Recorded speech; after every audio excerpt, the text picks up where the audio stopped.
It's a Monday edition of PFTPM, and we have a guest today, a guest who has a lot of game balls back there. Chris Harris Jr. You have won a lot of game balls during your time in the NFL, and I'm sure they've all been richly deserved. Chris Harris, Chargers cornerback. I got to get used to saying that. I'm so used to saying Broncos. Chargers cornerback. I love the hat. I love the game balls. Welcome back. It's great to see you for the first time as a Charger. We saw you at the Super Bowl. You were still a Bronco. Yeah, man, it feels good. Kind of just making sure I'm ready. We had a great offseason and being able to implement the new defense and everything. So I'm excited, man. I feel great coming into the season. How hard is it, though, to do the virtual offseason program, jumping to a new team, your first new team since you came to the NFL? What's the difference between this year's experience going through the virtual offseason and a normal year? Yeah. Like you said, it's an uncomfortable situation. I mean, I haven't got to really meet my teammates face to face, coaches included, or anybody in the organization. So I'm just jumping in until once we jump in training camp, and so I mean that is different. Being from playing in Denver for 9 years, but I'm excited about it. I think you get the most growth when you get put in uncomfortable situations. So I'm looking at it that way and taking it as a challenge. And just to make sure I have a great year this year. Do you ever sit back and look at what you've accomplished, undrafted, how hard that is to just make the roster, much less become a star player? How much time do you spend just thinking, wow, I really have come a long way in 9 years in the NFL? Oh yeah, definitely. And just really, it's all hard work, perseverance, and God just taking me to levels that I never thought I could go, and that's really what it is. And right now, I can relate to guys because I was here during the lockout, where a similar situation as it is now, and I had to go and jump and make the team fast without having an off season with the team. So guys can relate to me. I can kind of share my story with them and try to give them little tips of what I think they need to do to make sure they're ready to go once training camp comes. Well, that's a great point. I mean, it's hard enough to make it as an undrafted free agent in a year where you have the offseason program. You did it where training camp started in early August once they resolved the lockout. Looking back, what was the one thing that allowed you to get the attention of the coaching staff and the front office and survive those cuts and make it to the final roster? Well, Mike, everybody's smart. I mean, everybody can play. Everybody has a lot of talent. But I think what really separated me was being smart, being able to learn multiple positions, be able to play corner, safety, or nickel, and being pretty good at all of them. And I think that's what really separated myself and able to make the team and able to find myself on the field early as a rookie and to really exceed. And I really believe that's why. When we met at the Super Bowl, there had been plenty of talk about your future. The Broncos hadn't re-signed you, and I know you would have liked to have stayed there if they made the right offer, if they made the fair offer. At the end of the day, though, how hard was it to say goodbye to the only place you'd ever been in the NFL? Oh, it was definitely hard. It wasn't easy. That's your first love. It's always hard to lose your first love, and it was just a situation where it was just time to go our separate ways, and you see that happen a lot in the NFL. You see that happen a lot in sports. Not a lot of players are able to play on one team their whole career. You even seen it with Peyton Manning. So it was just my time to transition and go somewhere else and move on, and I'm at peace with it now. I feel great going in my decision to go with the Chargers.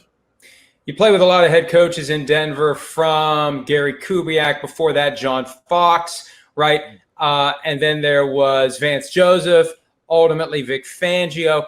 Tell me about your new head coach, Anthony Lynn. What about him has stood out to you in your limited time of not working directly with him, but having that opportunity to hear from him and see him through the virtual meetings?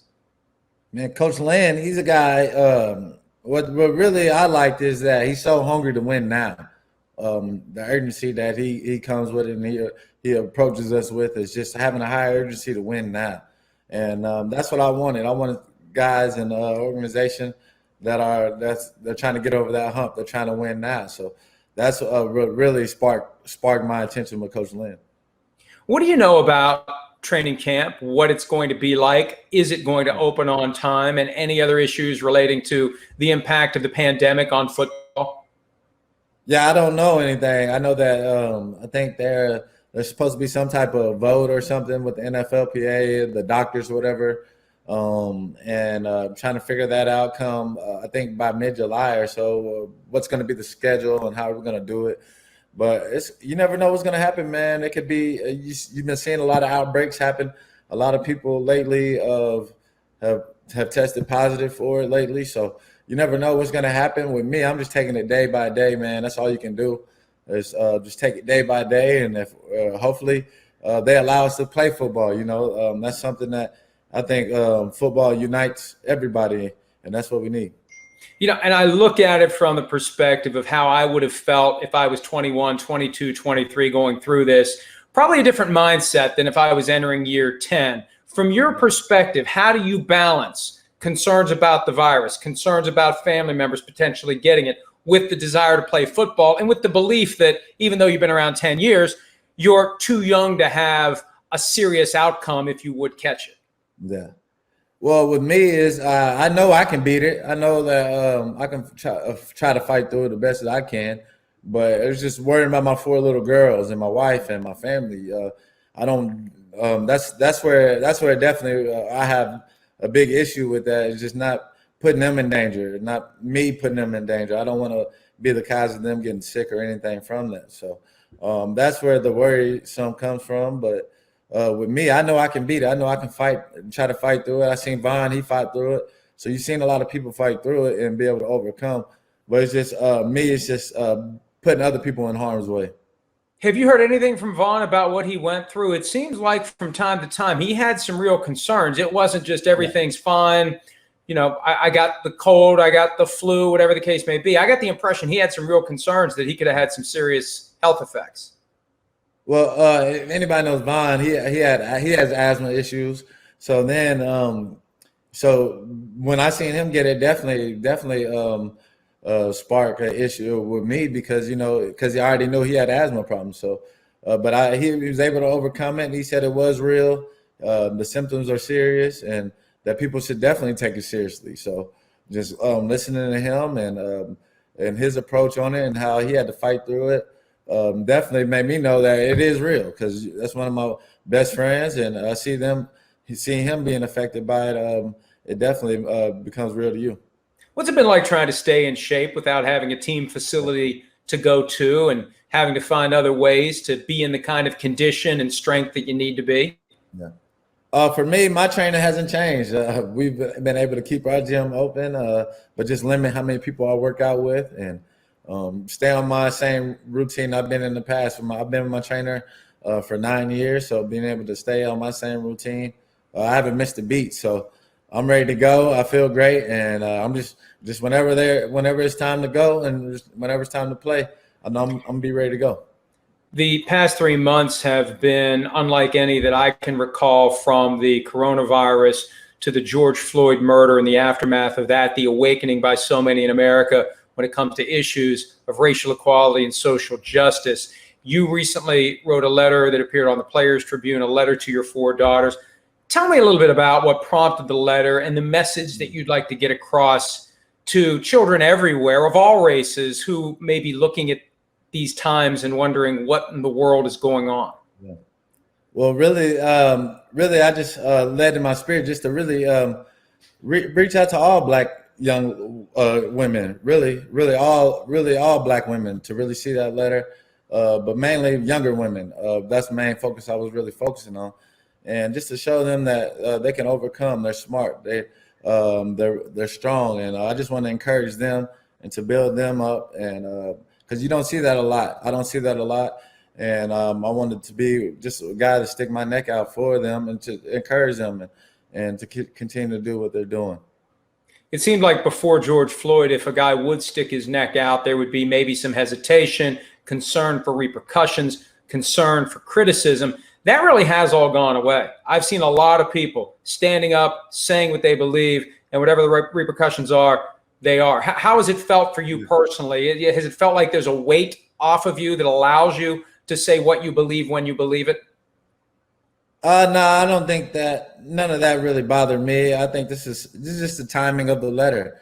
I don't think me feeling pressure to be able to speak my mind or anything had to do with the letter. But I do agree with you. It has gave people more chance to speak their mind or to be more open about these type of things. And for me, I just try to not be distracted.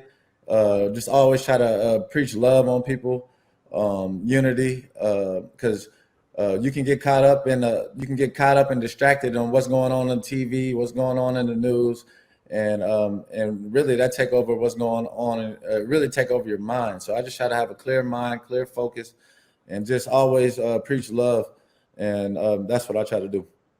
You mentioned Coach Lynn's leadership, Chris, and he's been outspoken about some of the things he believes, some of the interviews he's done. What kinds of messages has he given directly to the team about getting through this difficult time and getting closer as a team, getting closer as a community, and understanding the issues that exist as we try to make those issues not issues anymore? Yeah.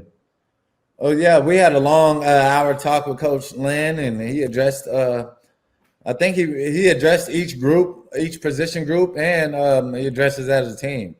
And that's what you have to do as a coach, man. You have to put everything out there, I think, and know that you're in tune with the world. Know that telling your players you're in tune with what's going on with the world, and that you feel that and you have compassion with that.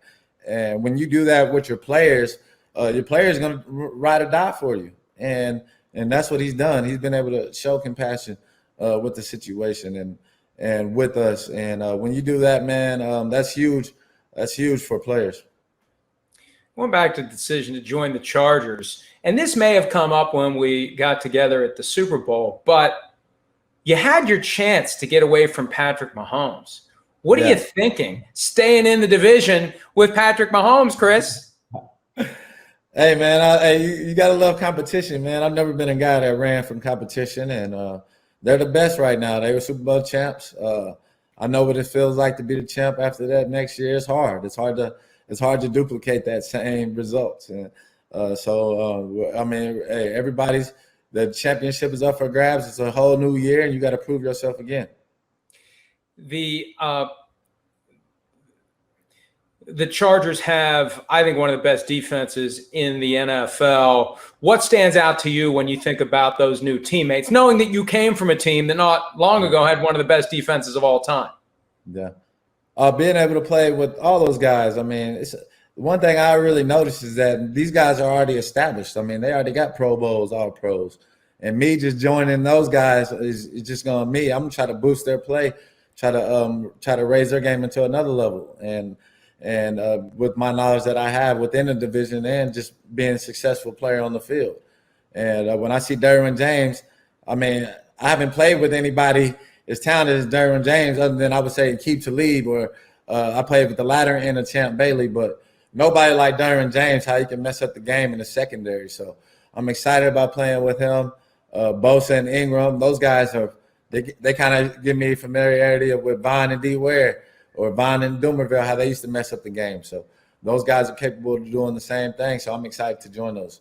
Yeah, I think a lot of fans understand how a defensive lineman can mess up a game and create havoc up front. When you say a guy like Derwin James can mess up a game from the secondary, give us an example of something tangible, something that he can do different than what others would do that would, as you say, mess up a game. Yeah. I mean, he can shut out your best tight end. He can blitz. He's a great blitzer. He's great back deep. He can play middle of the field, and if you try him deep, he's able to pick those off. So being able to be versatile, being able to play all over the field, and when you got me and then you got Murray, I think we got the best nickel package. I don't see a package that's going to be as athletic as ours, being able to cover and have the speed. So I'm excited about what we're going to be able to do together. And the quarterback's not going to have a whole lot of time to find a guy open with guys like Joey Bosa and Melvin Ingram bearing down on them. Oh, yeah, we got the rush too, man. So, I mean, it all works hand in hand. And when we won the Super Bowl, we had great coverage and we had great pass rush. And that's what you got to have to be able to win. And I know that personally from just having our success in 2015 and really just picking back off each other. Von make a play, bam, then Keith Talib might make a play. Just we all picky off each other. After 2015, the Broncos went through a revolving door of quarterbacks, and last year it finally landed on Drew Lock. You're going to be seeing him twice per year. I think he played incredibly well when he finally was healthy enough to play. Give us a scouting report on what you saw from a season with Drew Lock, a guy who looks like he's got a ton of promise for a guy who fell to round 2. Drew, one thing with Drew, he has a lot of confidence. He's a guy that thinks he can make every throw. Now he's learning the system. He has to learn a whole new system now. So it's kind of starting at square one, but he's a guy, he can pick it up fast, I think. And what we didn't have in the past, we didn't have a guy like that. We didn't have a guy that could have confidence in and that display to all his teammates. So, but I mean, the proof's still out there. He still got to go out there and prove that he can play an elite level, consistent for 16 games. And he had a great 5-game stretch, but hey, it's all about the full season, man, and that's where you got to prove it. You get into the Chargers at the right time. Now, there may not be any fans in the stadium, but that looks like it is going to be one of the nicest, if not the nicest, sports arena in America. Have you gotten a chance to see inside pictures of it that maybe aren't available publicly, or any type of access or information about what it's going to be like to show up in that new stadium and play there? Nah, not yet. Hopefully, when I get there, definitely, but I think it's going to be a great attraction. I think it will be packed because it's going to give a lot of people something to do out there with everything that's going to have it in it. I mean, I heard it's going to have like a club in it. It's going to have a lot of things in it. So it's going to be a great attraction for people, not just only if you want to just go watch a football game, but entertainment. So I definitely see it packing out.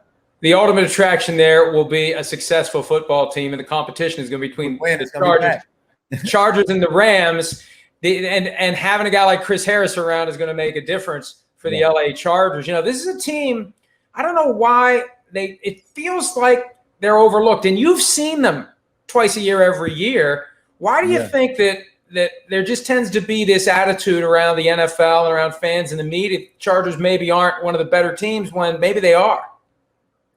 They definitely are. I mean, every year they always have a lot of great talent, and really with us, we just knew that we never really feared. We feared Phillip. We knew he was a great player, but we always felt like we could beat him. You know, we never really it was to that point to where we had mind control, where he had mind control over us. We never had that. So my time playing against him, it was really all about Phillip Rivers. What's the craziest thing you ever heard Phillip Rivers say to you on a football field? Oh man, a lot, man. I'm talking about, I can't even count how many games we played against each other. So I mean, I remember one game I got a flag and he was like, "Ref, say his full name." Say his full name. And I was like, "Phillip, I'm gonna pick you off, man." And I ended up getting him later on in that game. But we've had great battles for sure. Yeah, I mean, he loves the sport. He reminds me of Drew Lock, although Lock has a different approach. But you sense that passion and that enjoyment and that just love for the game and the love for competition, and it makes everyone's intensity and level increase. Yeah, I mean, you got to have that, and especially from the quarterback, a high-spirited quarterback, I think is that's why Pat Mahomes is so great. He plays with a high level of spirit. Tom Brady, those guys have been doing it for so long because of that, and that's what makes them great. So how comfortable are you with the guys that you have going into camp? Tyrod Taylor looks like he'll be number 1, backed up by Justin Herbert, the 6th pick in the draft. I feel comfortable with those guys. I know Tyrod, he's never got the real chance and real talent that he's had with the Chargers now since his career. I know in Buffalo, I mean, I think we played him, but I can't really name receivers that he had. I can't remember. And really, I think his best weapon was Shady McCoy. So he hasn't had the weapons I think that he has now with the Chargers. So I'm excited to see what he can do with them. Yeah, I think he's 26-23 as a starter. Took the Bills to the playoffs the year that they lost to the Jaguars in a close game. The year the Jaguars almost beat the Patriots for a berth in the Super Bowl. Yeah. So there's something there with Tyrod. And you guys got some weapons on offense, and you know those guys well too. Keenan Allen and Mike Williams. It's not, and Hunter Henry. It's not going to be easy for defenses to slow those guys down. And Tyrod's good enough that he can get them the football. Yes, he is. And I mean, like you said, man, just be able to orchestrate the football. Let those guys do what they do. Let Eckler do what he do. Keenan, he's going to get open. He's one of the best route runners in the NFL. So I just know, just competing versus those guys, they have it to be able to make those plays, man. It's just getting over that hump. Well, Chris, we hope we get to see it. I said over the weekend, I was told the NFL is very optimistic the season will be played. There may not be fans, but we'll be watching, and we wish you all the best as you start your first season with the LA Chargers. Congratulations on all your success. All the best to your family. Happy Father's Day a day late, and we look forward to talking to you again down the road. Oh, yeah, no problem, man. Thanks for having me. Hi, I'm Mike Tirico, and thanks for watching. Make sure to hit subscribe for the latest news and highlights from NBC Sports.